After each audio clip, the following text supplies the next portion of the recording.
नमस्कार विद्यार्थी मित्रांनो, तुमचं सर्वांचं राहुरी ॲग्री अकॅडमी या युट्यूब चॅनलमध्ये स्वागत. मी doctor Sandeep Bhusari, chief mentor and director of our Rahuri agri academy.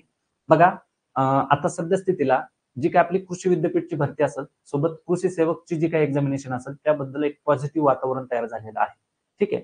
आणि बघा, आता नव्यानं कृषी सेवकचा जो काही आकृतीबंध तयार होते, त्याच्यामध्ये पूर्वीच्या ज्या काही रिक्त जागा असतील आणि आता नव्यानं निर्माण होणाऱ्या ज्या काही जागा असतील, अशी जी काही टोटल कृषी सेवकची जी काही पद भरती होणार आहे, जवळपास 2 ते 2,500 प्लस जागा नव्यानं कृषी सेवकच्या भरण्यात येणार आहे. त्यामुळे सातत्यानं विद्यार्थी कॉल मेसेज करत असतात. त्यांच्या मनामधले जे काही प्रश्न वगैरे असतील, ते असे भरपूर सारे क्वेश्चन विद्यार्थी विचारत असतात. तर त्याच्यातले 2 मेजर क्वेश्चन आपण या ठिकाणी आजच्या व्हिडिओमध्ये डिस्कस करणार आहे. ते म्हणजे एक्झाम लेव्हल काय असेल आणि मेरिट किती लागेल. आता बघा, एक्झाम लेव्हल काय असेल हा जो काही क्वेश्चन आहे त्याच्या मागे विचारण्याचं कारण म्हणजे लास्ट टाइमची जर आपण एक्झामिनेशन बघितली कृषी सेवक 2023 ची, ती जर आपण एक्झामिनेशन जर बघितली तर ती एकदम विद्यार्थ्यांनी जशा पद्धतीने प्रिपरेशन केलं होतं किंवा एक कृषी सेवकची एक्झामिनेशन म्हणजे आपण एक डिप्लोमा लेव्हलची एक्झामिनेशन आपण त्याला म्हणतो किंवा त्यांनी लेव्हल पण देताना पदविका किंवा पदवी त्या ठिकाणी दिलेली आहे. बट आता नव्यानं काय होतंय, दिवसेंदिवस एक्झामिनेशन पॅटर्न वगैरे चेंज होते. आता पूर्वीचा जो काही पॅटर्न वगैरे होता, ठीक आहे, त्याच्यामध्ये बघा भरपूर सारे चेंजेस वगैरे झालेले आहेत आणि लास्ट टाइमची जी काही एक्झामिनेशन झाली ती टफ एक्झामिनेशन होती. म्हणजे पूर्ण IBPS ला किंवा A4 लेवलची ती एक्झामिनेशन झाली होती. त्याच्यामुळं जे काही विद्यार्थी माइंडमध्ये असतं की डिप्लोमा लेवलची एक्झामिनेशन असणार आहे म्हणजे सोपी एक्झामिनेशन असणार आहे. तर तसा आता माइंडसेट ठेवून आपल्याला अभ्यास करायचा नाही. कारण की ही एक्झामिनेशन असणार आहे. ही एक्झामिनेशन तुमची टफ लेवलची एक्झामिनेशन होईल. ठीक आहे. असं कन्सिडर करूनच आपल्याला काय करायचंय, स्टडी प्लॅन करायचा आहे. सोबत बघा मेरिट किती लागेल, लास्ट टाइम वगैरे जे काही मेरिट लागलं किंवा आता एक्झामिनेशनच्या लेवल ती एक काय असेल आणि त्याच्यावरून मेरिट काय लागू शकतं, हा सुद्धा विद्यार्थ्यांचा बऱ्यापैकी प्रश्न आहे. याच्यासोबत ही जी काही एक्झामिनेशन आहे ही IBPS घेणार आहे की MPC घेणार आहे, हाही प्रश्न सातत्याने विद्यार्थ्यांकडून विचारण्यात येतो. त्याच्यावर पण आपण डिस्कस करणार आहोत. ठीक आहे. तर बघा, आता पूर्वी जी काही आपली एक्झामिनेशन झाली लास्ट टाइम 2023 ची कोसेवची जी काही एक्झामिनेशन झाली, त्याच्यामध्ये जर बघितलं तर हा पॅटर्न त्या ठिकाणी होता आणि जवळपास 99% चान्सेस आहे की हाच पॅटर्न आपल्याला म्हणजेच आपली जी काही एक्झामिनेशन आहे IBPSच घेण्याचे चान्सेस आहेत. चान्सेस म्हणजे IBPS प्रमाणेच शक्यतो आपली ही एक्झामिनेशन होईल. आणि जर एमपीसीने वगैरे जर ही एक्झामिनेशन घेतली परत पुढच्या एमपीसीने जर एक्झामिनेशन घेतली तर एक समजून घ्या तुम्ही की IBPS पेक्षा एमपीसीचे जे काही क्वेश्चन वगैरे काढण्याची पद्धत असेल किंवा त्यांचा जो काही पॅटर्न असणार आहे हा इझी पॅटर्न असतं. ठीक आहे. त्याच्यामुळं IBPS मधून जर एमपीसी कडे एक्झामिनेशन गेली तर एक्झामिनेशन अजून सोपी होणार आहे. हे माइंडसेट आपण ठेवायचं आहे. म्हणजे एमपीसी कडे जाणार आहे म्हणजे घाबरून जायचं नाही. ठीक आहे. म्हणजे हा सातत्याने क्वेश्चन वगैरे विचारला जातो. तर थोडंसं याबद्दल मी तुम्हाला सांगितलं. म्हणजे आता बघा, भरपूर विद्यार्थ्यांनी अभ्यास सुरू केलाय, काहींना अभ्यास सुरू करायचा आहे. मग IBPS पॅटर्ननी अभ्यास करू का एमपीसीच्या पॅटर्नने अभ्यास करू, अशा विद्यार्थ्यांकडून भरपूर वेळेस प्रश्न विचारले जातात. तर सध्या स्थितीला तुम्ही IBPS प्रमाणे आपल्याला स्टडी करायचा आहे. आणि बघा, IBPSचा स्टडी असो किंवा एमपीसी प्रमाणे स्टडी असो, म्हणजे याच्यामध्ये कन्सेप्टमध्ये कोणताही फरक नाही. ठीक आहे. क्वेश्चन विचारण्याची पद्धत थोडीफार वेगळी असू शकते, बट एवढा काही त्याचा मेजर इफेक्ट वगैरे पडत नाही. त्याच्यामुळे सध्या स्थितीला IBPS प्रमाणे आपल्याला स्टडी करायचा आणि जरी एमपीसी कडे गेली आपली एक्झामिनेशन तरी त्याचा मेजर इम्पॅक्ट पडणार नाही. तुमचं सगळ्यात महत्वाचं बेसिक सगळ्यात महत्वाचं क्लिअर असणं गरजेचं आहे. मग एक्झाम कोणीही घेऊ किंवा कोणत्याही प्रकारचा प्रश्न पडो, कोणत्याही प्रकारचा प्रश्न पडो, त्याचा काही इम्पॅक्ट होणार नाही. आता सध्या तुम्हाला जर कुठची जी काही आपली ऍडव्हर्टाइजमेंट आहे त्याच्यामध्ये जर तुम्हाला फायनल सिलेक्शन तुमचं व्हायचं असेल, म्हणजे तुम्हाला पोस्ट मिळवायची असेल, तर तुम्हाला बेसिक स्टडी करावं लागणार सुरुवातीला. ठीक आहे. बेसिक्स जे काही बेसिक्स आहे ते तुम्हाला कम्प्लीट करायचंय. आता याच्यामध्ये तुम्हाला एक्झामची लेवल वगैरे काय असणार आहे ह्या सगळ्या गोष्टी आपण एक बारकाईने डिस्कस करणार आहे. साधारणतः आता जर तुम्हाला प्लॅन करायचा असेल, तुम्हाला स्ट्रॅटेजी ठरवायचं असेल, तर मी ज्या काही इम्पॉर्टंट गोष्टी या ठिकाणी तुम्हाला लिहून देणार आहे, ठीक आहे, त्या तुम्ही थोडक्यात काय करायच्या, नोट डाऊन करून ठेवायच्या. ठीक आहे. आता बघा, बऱ्यापैकी आता विद्यार्थ्यांचे प्रश्न असतात की सर मी हे बुक वाचलं, ते बुक वाचलं, मी 4-4 वेळेस वाचलंय, 5-5 वेळेस वाचलंय, ठीक आहे, तरी माझा रिझल्ट येत नाही किंवा माझे ग्रामसेवकला पण कुठं सिलेक्शन झालं नाही किंवा कृषीसेवकला पण लास्ट टाइम सिलेक्शन झालं नाही, माझे तर बुक सगळे पाठ आहेत, असे भरपूर विद्यार्थी असतील. अशा सगळ्या विद्यार्थ्यांसाठी हा व्हिडिओ महत्वाचा असणार आहे. बघा, आता बघा, लास्ट टाइमचा जर आपण पार्ट बघितला तर त्याच्यामध्ये एक्झामिनेशनचा पॅटर्न कसा होता बघा. त्याच्यामध्ये मराठी, इंग्लिश, आपलं जीएसचा पार्ट वगैरे, क्वांट रिझनिंगचा पार्ट आणि ऍग्रिकल्चर असे 5 सब्जेक्ट आपल्याला होते. ठीक आहे. आयबीपीएसने एक्झामिनेशन घेतली तर हाच सेम पॅटर्न या ठिकाणी असेल आणि एमपीएससी कडे जर केलं जाण्याचे चान्सेस नाहीत. जरी गेलं तर याच्यामध्ये काही चेंजेस वगैरे होऊ शकतात. आता बघा मराठीचे या ठिकाणी बघा मराठीचे 20 प्रश्न होते 20 मार्काला. इंग्लिशचे या ठिकाणी 20 प्रश्न होते 20 मार्काला. त्याच्यानंतर जो आपला जीएसचा पार्ट आहे 20 क्वेश्चन 20 मार्कला. त्याच्यानंतर जो आपला क्वांट रिझनिंगचा पार्ट आहे तो सुद्धा 20 प्रश्न 20 मार्कला होते. म्हणजे हे टोटल किती झाले तुमचे 80 मार्क झाले. आणि त्याच्यानंतर बघा कृषी विषय म्हणजे आपला ऍग्रीचा पार्ट ऍग्रिकल्चर तुम्हाला प्रश्न संख्या 60 होती आणि 120 गुणाला होता. म्हणजे एक प्रश्न या ठिकाणी 2 मार्कला होता आणि या ठिकाणी तुम्हाला एक प्रश्न 1 मार्क्सला होता. ठीक आहे. हे क्लिअर. आता याचप्रमाणे आपला पॅटर्न असं आपण समजायचं आणि या पद्धतीने स्टडीला सुरुवात करायची. ठीक आहे. तर यामध्ये बघा टोटल जे तुमची प्रश्न संख्या होती ती 140 क्वेश्चन तुम्हाला होते आणि टोटल मार्क्स किती होते 200 गुण होते आणि 2 अवर त्याला आपल्याला वेळ होता. ठीक आहे. हा झाला एक पार्ट. आता बघा लास्ट टाइमचं जर आपण मेरिट बघितलं. ठीक आहे. मेरिट म्हणजे आता आपल्याला किती मार्क्सचं टार्गेट ठेवायचं. ठीक आहे. ते आपल्याला टार्गेट सेट करायचंय. बघा ज्यावेळेस आपण स्ट्रॅटेजी प्लॅन करत असतो स्ट्रॅटेजी म्हणजे पुस्तक घेतलं आणि वाचायला सुरुवात केलं असं नाही. ठीक आहे. ज्यावेळेस आपण एखाद्या गोष्टीची स्ट्रॅटेजी ठरवत असतो आता बेसिकली आपण एक्झामिनेशनची ठेवू किंवा पुस्तकची तुम्हाला स्ट्रॅटेजी ठरवायची. तर स्ट्रॅटेजीमध्ये तुम्ही कोणत्या कोणत्या गोष्टीचा विचार केला पाहिजे. पहिलं तर गोष्ट बघा तुम्हाला कोणते रेफरन्स बुक वापरायचे मार्केटमध्ये कोणते बुक्स आहेत आणि त्याच्यातले तुम्हाला कोणते वापरायचे. ठीक आहे. त्याचबरोबर आपली एक्झामिनेशन कोण घेईल म्हणजे आयबीपीएस घेईल की एमपीसी घेईल. ठीक आहे. त्याच्यामध्ये आयबीपीएस ने जर एक्झामिनेशन घेतली तर त्याची लेव्हल काय असते. ठीक आहे. कोणत्या लेव्हलचे ते क्वेश्चन विचारू शकतात. सोबत एमपीसी ने एक्झामिनेशन घेतली तर त्याची लेव्हल काय असू शकते किंवा हीच एक्झामिनेशन असेल किंवा दुसरी कोणती एक्झामिनेशन असेल. तर एक्झामिनेशनच्या बाबतीत बघा आता हे मी तुम्हाला का सांगत आहे. जर समजा आता कृषी विद्यापीठ भरती जर झाली तर काही विद्यापीठाची एक्झामिनेशन टीसीएस घेणार आहे आणि काही विद्यापीठाची एक्झामिनेशन आयबीपीएस घेणार आहे. तर त्याच्यामध्ये अजून फिक्स झालं नाही. विद्यापीठांची मागणी होती की ज्यावेळेस टीसीएस एक्झामिनेशन घेणार आहे बट जे काही क्वेश्चन काढून देणार आहे ते विद्यापीठ क्वेश्चन काढून देणार आहेत असं डिस्कशन वगैरे त्यांचं चालू होतं. पण फायनली काय झालंय ते आता सध्या स्थितीला आपल्याला सांगता येणार नाही. म्हणजे जरी टीसीएस एक्झाम घेणार असेल तरी जो ऍग्रीचा पार्ट आहे तो कृषी विद्यापीठ काढून देणार अशी मागे चर्चा होती. ठीक आहे. बट हे कृषी विद्यापीठ भरतीच्या बाबतीत झालं. याच्या संदर्भात मी तुम्हाला नंतर एक डिटेल व्हिडिओ घेऊन सांगेल. बट आता आपण आयबीपीएसचा जर विचार केला तर आयबीपीएस ची जी काही एक्झामिनेशन आहे त्याची एक लेवल काय असते ते तुम्हाला माहिती आहे.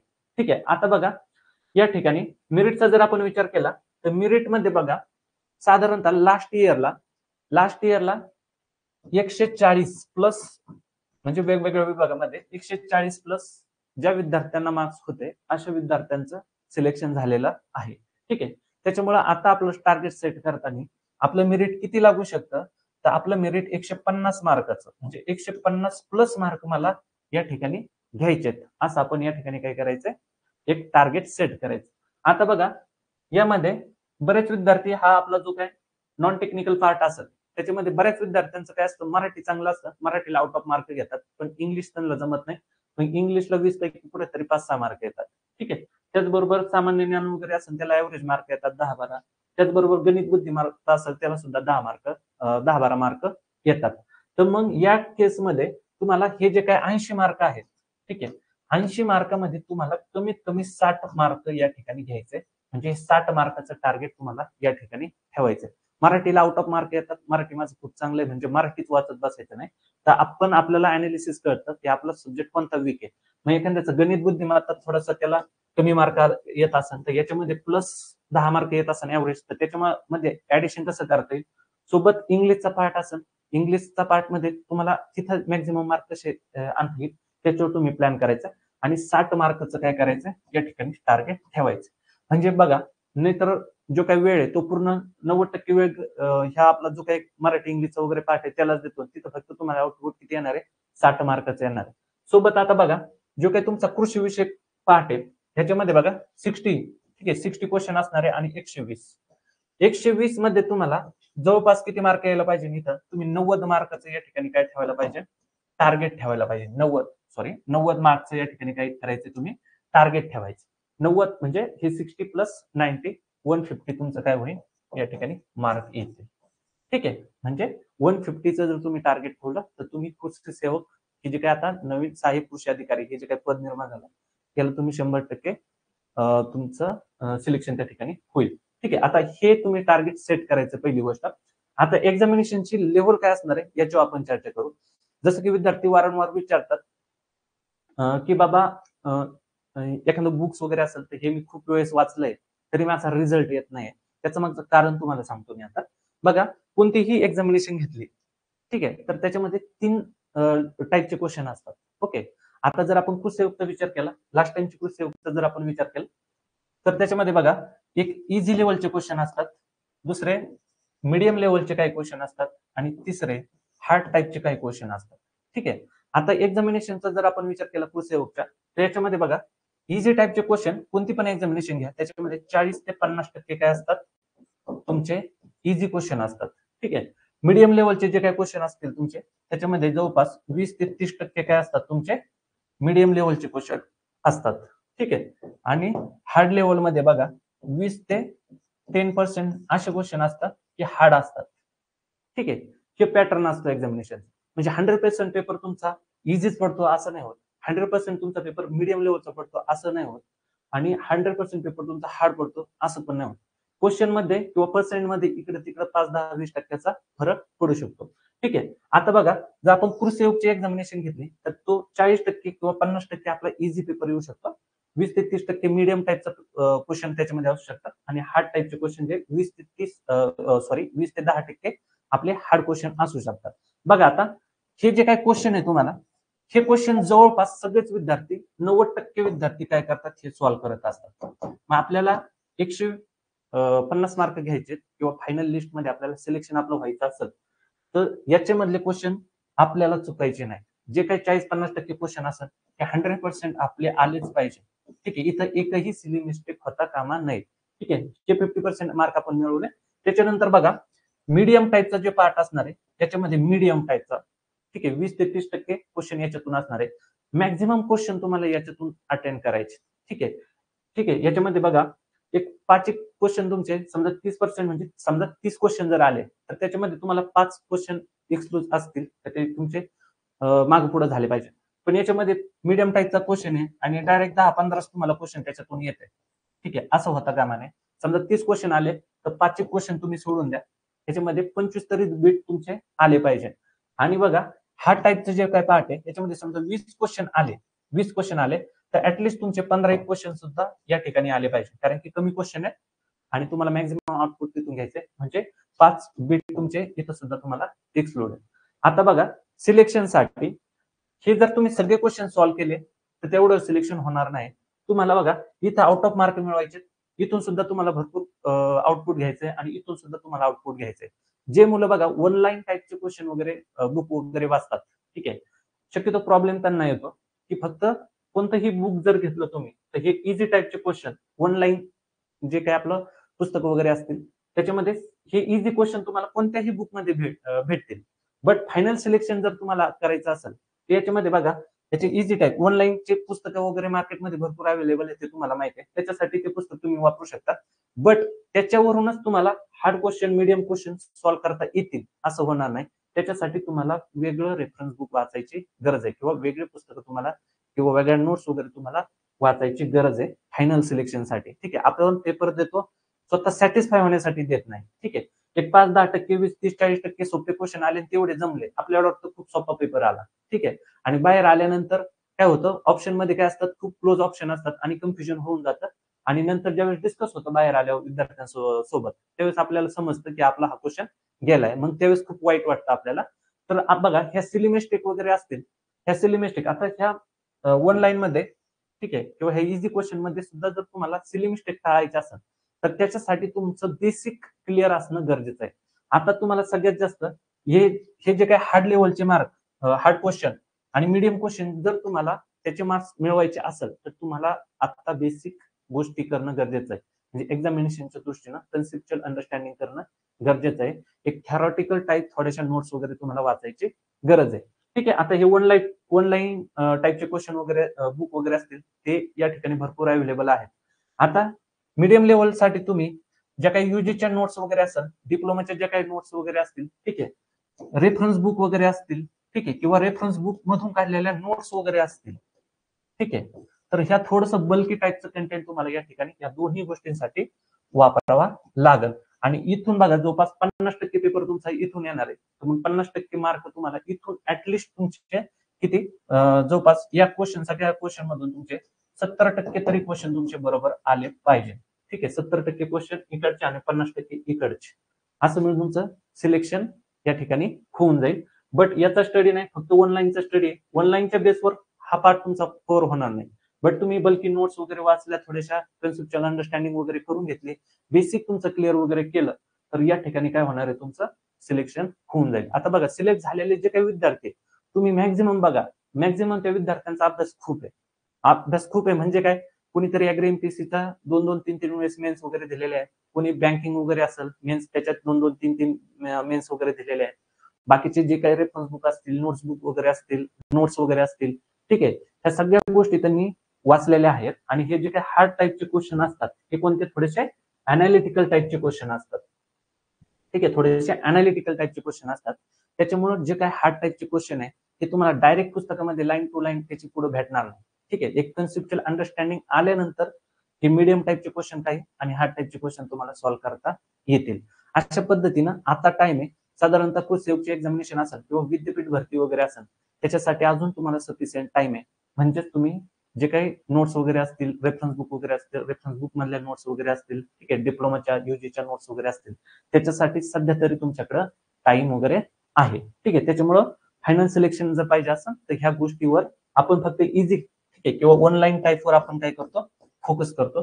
तर ते तर महत्वाचं आहेच, पण त्याच्या पण पेक्षा महत्वाचं फायनल लिस्ट साठी तुम्हाला हार्ड लेवलचे अँड मीडियम लेवलचे क्वेश्चन करणं गरजेचं आहे. ते तुम्हाला सॉल्व्ह करणं गरजेचं आहे, तेव्हा तुमचं फायनल सिलेक्शन होणार आहे. ठीक आहे, आता मी तुम्हाला सांगितलंय की इझी लेवलसाठी काय आणि हार्ड अँड मीडियम लेवलसाठी काय करायचंय. ठीक आहे, दुसरा एक सातत्याने प्रश्न वगैरे असतो की जी काय आपली विद्यापीठ भरती आहे, जो काही सिलेबस वगैरे आहे तो कसा ओव्हरलॅप वगैरे होतोय का, किंवा त्याची एक्झामिनेशनची लेवल वेगळी असणार आहे का, किंवा कुसेवची एक्झामिनेशन वेगळी वगैरे असणार आहे, त्याच्यात कोणते कोणते मेन टॉपिक असणार आहे की आपल्याला हे असणार आहे, क्लोज असणार आहेत, असे कोणते कोणते टॉपिक वगैरे आहेत, त्या संदर्भात विद्यार्थ्यांचे कॉल मेसेज वगैरे असतात. बघा, काही आता जर आपण कृषी एक्झामिनेशन घेतले तर तिथं एकच पोस्टसाठी तुमची भरती होणार आहे, ती म्हणजे सहाय्यक कृषी अधिकारी, आता नव्यानं निर्माण झालेलं पद किंवा नामकरण केलेलं म्हणजे कृषी सेवक. आणि कृषी विद्यापीठ भरती ही साधारणतः आता जी एक्झामिनेशन होणार आहे त्याच्यातून तुमच्या 3 पोस्टसाठी हे एक्झामिनेशन होणार आहे. म्हणजे आपलं मी ऍग्रीच्या बाबतीत बोलतोय, बाकीच्या वेगवेगळ्या संवर्गातील भरपूर त्या ठिकाणी हे आहे. बट कृषीचे जे काय आपल्या ऍडव्हर्टाइजमेंट आहे, ऍग्रिकल्चर लोकांसाठी जे काय ऍडव्हर्टाइजमेंट आहे त्याच्यामध्ये असिस्टंट असणारे, JRA असणारे आणि SRA वगैरे असणारे, तर याच्यासाठी वेगवेगळा सिलेबस आहे. तर तो आपण नेक्स्ट व्हिडिओमध्ये डिटेलमध्ये ते डिस्कस करूया. सध्या स्थितीला बघा, याप्रमाणे तुम्ही IBPS प्रमाणे अभ्यास करायला काही हरकत नाहीये. ठीक आहे, आणि जरी तुम्हाला वाटत असेल, कन्फ्युजन असेल की MPC पुढे एक्झाम घेते काय, कारण की विद्यार्थी सातत्याने विचारत राहतात, तर जरी MPC कडे घेतली तर एक्झामिनेशन आपली अजून सोपी होणार आहे आणि हा अभ्यास तिकडे सुद्धा 100% कामाला येणार आहे. आता बघा, जर तुम्हाला पोस्ट मिळवायचीच असेल तर आतापासूनच निश्चय करायचा आहे आणि पोस्टसाठी लागणाऱ्या जेवढ्या काही तडजोडीच्या गोष्टी वगैरे असतील त्या सगळ्या फॉलो करायच्या. सोबत सांगितल्याप्रमाणे इझी इझी गोष्टी, त्याचबरोबर मीडियम वगैरे असेल, हार्ड वगैरे क्वेश्चन वगैरे असतील, त्या सगळ्या क्वेश्चनला आपल्याला टच करायचंय आणि प्रत्येक क्वेश्चनचं आन्सर मला कसं देता येईल हे टार्गेट आपण ठेवायचंय. ठीक आहे, तर आजच्या या पार्टमध्ये आपण ज्या काही 2 महत्वाच्या गोष्टी डिस्कस करायच्या होत्या त्या आपण या ठिकाणी पाहिल्या. तर नेक्स्ट व्हिडिओमध्ये आपण अशाच वेगवेगळ्या अपडेट किंवा विद्यार्थ्यांना जे काही प्रश्न पडलेले आहेत ते आपण या ठिकाणी डिस्कस करणार आहोत. सोबत एक कुशसेवक असेल, विद्यापीठ भरती वगैरे असेल, त्या संदर्भातच्या महत्वाच्या गोष्टी, तुम्हाला स्ट्रॅटेजी वगैरे असेल, प्लॅन वगैरे असेल, कसं तुम्ही डेव्हलप करायचं, कोणते रेफरन्स बुक वगैरे वापरायचे, असे असंख्य तुमचे जे काही प्रश्न असतात ते कमेंटमध्ये तुम्ही करायचे आणि त्याच्यावर आपण व्हिडिओ वगैरे घेऊन येणार आहोत. बरेचसे विद्यार्थी विद्यापीठचे जे काही पोस्ट आहेत त्याच्या संदर्भात त्यांचं वर्क वगैरे काय ते माहित नाही, प्रमोशन वगैरे सिस्टीम काय त्याच्यामध्ये ते माहित नाही. ठीक आहे, सोबत कृषीसेवकचा असेल, विद्यापीठ भरतीचा अभ्यासक्रम वगैरे असेल, हे ओव्हरलॅप वगैरे किती होतात, ठीक आहे, ते म्हणजे सायमल्टेनियसली आपण दोन्ही एक्झामिनेशनचा कशा पद्धतीने अभ्यास करू शकतो, असे असंख्य प्रश्न वगैरे विद्यार्थ्यांचे आहेत. अजून पण तुमचे काही प्रश्न असेल ते तुम्ही कमेंट करायचे, त्याच्यावर आपण नेक्स्ट व्हिडिओ वगैरे घेऊन येणार आहोत. आणि सोबत आता जाता जाता 2 महत्वाचे अपडेट मी तुम्हाला देत आहे. एक म्हणजे आपली कृषी सेवक आणि विद्यापीठ भरतीची जी काही बॅच आहे ती लवकरच आपली लॉन्च आपण करणार आहोत. आणि दुसरे एक महत्वाचे अपडेट म्हणजे जो काही आपला कृषी सेवकचा पेपर असेल, विद्यापीठ भरतीचा पेपर वगैरे असेल आणि अदर ऍग्री रिलेटेड ज्या काही एक्झामिनेशन वगैरे असेल, त्याच्यासाठी आपण एक बुक लॉन्च करत आहोत. बघा, लास्ट टाइमचा जर आपण पेपर बघितला तर बऱ्याचशा विद्यार्थ्यांनी प्रेडिक्ट केलं होतं की डिप्लोमा लेवलचा किंवा डिग्री लेवलचा किंवा कृषी सेवकची एक्झामिनेशन म्हणजे खूप सोपी एक्झामिनेशन. ठीक आहे, असा आपला माइंडसेट आहे. तर आता दिवसेंदिवस एक्झामिनेशनचा पॅटर्न चेंज होत चाललाय. ठीक आहे, मग ती विद्यापीठ भरती असेल किंवा कृषी सेवकची एक्झामिनेशन असेल, सोबत बाकीच्या ज्या काही ऍग्रिकल्चर रिलेटेड एक्झामिनेशन वगैरे असतात, सगळ्यांचाच एक्झामिनेशन पॅटर्न बदलत चाललाय. मग या सगळ्यांचा विचार करून एक आपण अपडेटेड न्यू एक्झामिनेशनच्या पॅटर्न नुसार आपण एक बुक लॉन्च करत आहोत आणि त्या बुकची जी काही अपडेट असेल ती मी तुम्हाला लवकरच देईल. एक बुक संदर्भातला एक स्पेशल व्हिडिओ मी तुम्हाला घेऊन येईल, कोणत्या कोणत्या गोष्टी आणि काय काय कशा पद्धतीने ते बुकलेट आपण बनवलेलं आहे त्या सगळ्याच आपण सविस्तर त्या व्हिडिओमध्ये आपण डिस्कस करूया.